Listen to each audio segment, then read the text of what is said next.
గురుగారు, ఉగాది రోజు ఏ దేవాలయానికి వెళ్తే మంచిది? మన శాస్త్రం ఏం చెప్తుంది? ఏ ఆలయాలకు వెళ్ళాలని చెప్తుంది మన శాస్త్రం? అసలు మా యూట్యూబర్స్ కల్పించినవేనండి, ఇవన్నీ ఏమీ లేవు.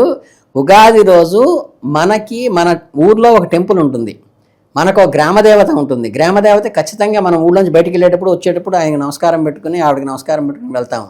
అలాగే మనకు కులదేవత ఉంటుంది, మనకి ఇలవేలుపు ఉంటుంది. మన ఇలవేలుపు ఎవరో, మన కులదేవత ఎవరో, ఏదో అరుణాచలం వెళ్ళాలి లేదా ఇంకెక్కడికో వెళ్తే ఏమో వచ్చేస్తుంది మనం రాసుకుంటే వస్తుందని కాదు.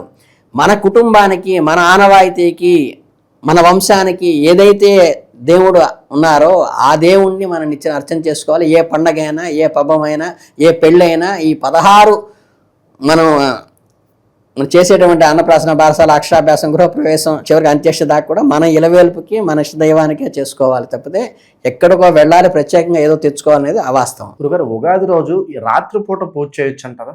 రాత్రిపూట అనేది ఓన్లీ శివరాత్రికి మాత్రం చెప్పడం జరిగింది. లింగోద్భవ కాలంలో పూజ చేసుకోవడం తప్పితే శివరాత్రికి రాత్రిపూట అనేది ఎక్కడ ఆనవాయితీలో అయితే లేదండి.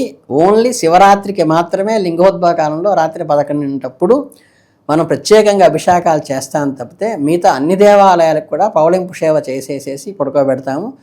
తిరుపతి లాంటి వాటి చోట తప్పని పరిస్థితి అయ్యి జనాల ఫ్లోటింగ్ తట్టుకోవడం కోసం రాత్రి 12 దాకా పెట్టి మళ్ళీ తెల్లారుజాము 2ంటికి లేపుతారు. కానీ మిగతా చున్న అన్నింటిలో కూడా పవళింపు సేవ చేసి మళ్ళీ సుప్రభాతానికి లేపుతాం తప్పితే అర్ధరాత్రులు పూజలు చేయడం అనేది ఎక్కడ లేదు, ఒక శివరాత్రికే ఉంటుంది.